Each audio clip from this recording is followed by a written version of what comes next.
Bonjour tout le monde, aujourd'hui je suis au Salon du Livre de l'Outaouais et aujourd'hui je suis avec Philippe Aubert-Côté.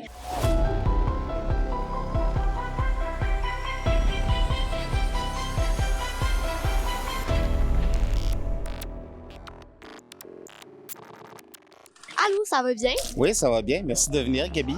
Ben oui, ça me fait plaisir, j'adore cet endroit, fait que grosse maniaque de livres. Bon, première question. Ton horreur est souvent liée au corps, à l'identité et à la transformation. Quand tu inventes un monstre, tu pars dans une peur sociale, d'un désir ou d'un tabou? Ça peut être tout ça à la fois. Tout peut inspirer un monstre. Ça peut être, tu disais, un désir ou un tabou. Dans mon dernier roman qui vient de sortir, j'ai un monstre qui s'appelle le Change-Face. Lui, ce qu'il fait, c'est comme un colporteur qui aime proposer des visages de rechange aux gens pour que les gens puissent être ce qu'ils veulent, pour exaucer leurs désirs, tout ça. Donc, des fois, ça, c'est un monstre qui m'avait été inspiré par l'idée que des fois, les gens veulent des fois être autre chose, mais est-ce qu'il y a un prix à payer? Des fois, être soi-même, c'est ce qu'il faut être, tu sais. Puis des fois, ça peut être d'autres inspirations plus triviales. J'ai un autre monstre, par exemple, qui est inspiré d'une religieuse qui m'enseignait en deuxième année il y a longtemps, puis qui me détestait, qui m'a traumatisé. J'ai pris ma revanche, j'ai fait un monstre à partir d'une religieuse. OK. Bon, ben c'est drôle, ça. Deuxième question. Tu cites l'idée d'horreur qu'inspire Barker. Qu'est-ce que ça change concrètement dans ta façon d'écrire une scène d'horreur? Bien, Clive Barker, c'est un auteur queer. Et qu'est-ce qui m'a toujours fasciné dans son écriture, c'est qu'il n'hésite pas à, comme je dis, à appeler un chat un chat. C'est que nous, les personnes queer, toutes les questions qui concernent la sexualité ou autre, tu sais, on est moins gênés pour en parler. OK. Des fois, avec des personnes. Il y a beaucoup de gens, des fois, qui me viennent, des fois, m'exposer leurs problèmes, des fois, parce qu'ils savent que ça me dérange pas. Moi, je vais être écoutant, puis je sais c'est ça. Donc, et je peux les aider des fois. Donc, on n'a pas peur d'aborder ces choses-là, d'écrire les choses d'une façon plus crue. Ça me plaisait chez Clive Barker, donc ça a inspiré mon écriture aussi. Il y a beaucoup d'éléments liés à la sexualité, à la sensualité dans mes livres de même, mais c'est abordé de façon frontale, sans tabou, mais avec respect, je te dirais. C'est pas là pour juste exciter les gens, en mettre plein la vue, comme on le faisait dans certains films d'horreur à une époque. Là. Ouais. Moi, c'est justifié au moins, mais c'est fait avec bienveillance. Parfait. OK, merci. Troisième question. Beaucoup de SF parlent de post-humanité. Toi, tu sembles aimer demander qu'est-ce qui reste humain? As-tu exemple de décision d'écriture où tu as voulu émouvoir plutôt que juste choquer? Donc, c'est une vaste problématique. C'est vrai qu'avec la post-humanité, ce qui est intéressant avec ça, c'est que moi, je viens d'un domaine d'études qu'on appelle la bioéthique.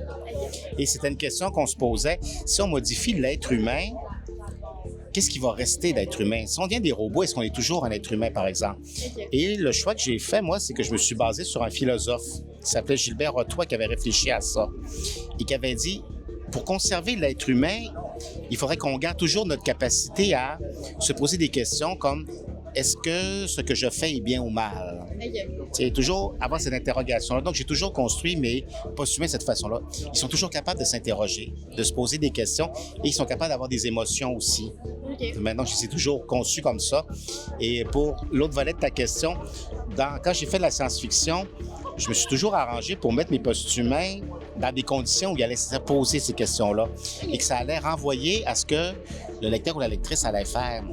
Pour que lui se dise, et lui ou elle se dise, qu'est-ce que j'aurais fait dans cette question-là pour qu'on s'identifie à eux, pour faire une connexion. Quatrième question. Quand tu joues avec le fantastique et l'horreur, comment tu doses explication au mystère? Avec la science-fiction, il faut tout dire, il faut tout montrer. T'sais, si j'imagine un extraterrestre, par exemple, je vais l'imaginer dans les détails. Qu'est-ce qu'il mange, comment il se reproduit, c'est quoi sa société, tout ça, j'ai pensé à tout.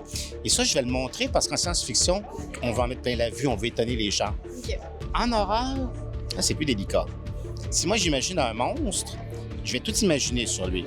Comment il mange, comment il pense, c'est quoi, comment il aime, c'est quoi sa sensualité, sa vie, son milieu, tout ça. Mais je ne vais pas tout révéler au lectorat. Elle est là la différence. L'auteur d'horreur, lui, doit tout savoir de ses monstres, mais il va juste en communiquer une petite partie pour que le lecteur ou la lectrice garde juste quelques idées en tête puis va compléter le reste avec ce qui lui fait plus peur. avec la science-fiction, je veux rassurer. Mais avec l'horreur, il faut faire peur. Donc, je vais laisser des zones d'inconnu pour effrayer les gens. Mais le truc, il faut que l'auteur d'horreur, il en sache quand même. Il faut qu'il sache tout sur son monstre. Et c'est une erreur que les auteurs d'horreur font souvent. Ils se disent, j'ai pas besoin de tout montrer, donc j'ai pas besoin de réfléchir à tous les aspects de mon monstre. Erreur. Parce que là, les monstres qui sont conçus de cette façon-là, eux, il y a quelque chose qui marchera pas. Le lecteur ou la lectrice va se rendre compte que si ça marche pas, ton monstre, c'est pas crédible, tout ça, ou c'est parce que tu es mal conçu. Donc, il faut bien concevoir son monstre et choisir exprès ce qu'on va montrer et laisser dans l'ombre. Et dernière question, si tu devais recommander une porte d'entrée dans ton univers à quelqu'un qui découvre l'horreur cœur, tu lui dirais de chercher quoi? Exemple, thème, ambiance ou intensité? Mais si moi j'ai une œuvre de mon cœur suggérée, ce serait celle-ci, Popipé, parce que ça se passe dans un milieu queer, dans le village gay de Montréal. Donc, c'est vraiment ancré dans notre réalité. Et tu as vraiment un condensé de tout ce qu'on peut faire dans l'horreur queer. La sensualité, les monstres excentriques, les thématiques. Ça parle beaucoup dans ce livre-là de relations toxiques, comme on dit. Donc, j'ai un héros qui est amoureux de quelqu'un d'autre et qui fait tout pour que cette personne-là l'aime, mais ce faisant, il néglige le fait qu'il a déjà trouvé l'amour. Et ça, c'est une problématique universelle qu'on rencontre dans la communauté queer, mais aussi partout ailleurs. Donc ça peut donner une petite idée de qu'est-ce qu'on peut faire en horreur queer. Puis comme c'est un petit livre qui est pas cher, ben c'est pas un gros risque si on l'aime ou pas. Mais sinon, il y a les classiques comme Hellraiser de Clive Barker, le roman ou le premier film, et aussi le dernier film qu'ils ont fait.